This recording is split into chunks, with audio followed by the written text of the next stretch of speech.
బట్టి విక్రమార్క గారు మీరే కదా మంత్రి. నువ్వు పెద్ద మాటలు కోటలు దుంకుతాయి నీ. నువ్వు మాది ప్రజాప్రభుత్వం అంటావు. ఇది ప్రజాప్రభుత్వమా? ఇది కార్మిక కంట ప్రభుత్వం, కార్మికులను గోసపెట్టే ప్రభుత్వం, ప్రజలను గోసపెట్టే ప్రభుత్వం, మానవత్వం లేని ప్రభుత్వం.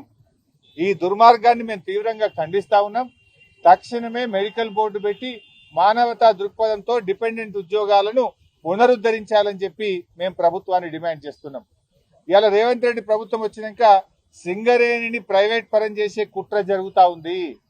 సింగరేణి అప్పుల్లో కూరుకుపోతా ఉంది. సింగరేణికి ₹1 కూడా బొగ్గుకు డబ్బులు ఇస్తలేరు. కరెంటు తీసుకొని కూడా ఈ ప్రభుత్వం డబ్బులు ఇస్తలేదు. Neither Transco is paying not Genco is paying.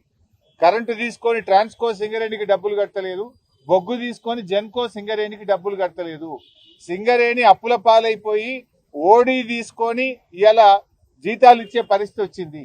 OD తీసుకుంటే తప్ప బ్యాంకులు అప్పు తెస్తే తప్ప జీతాలు ఇవ్వని పరిస్థితికి సింగరేణి నెట్టివేయబడ్డది.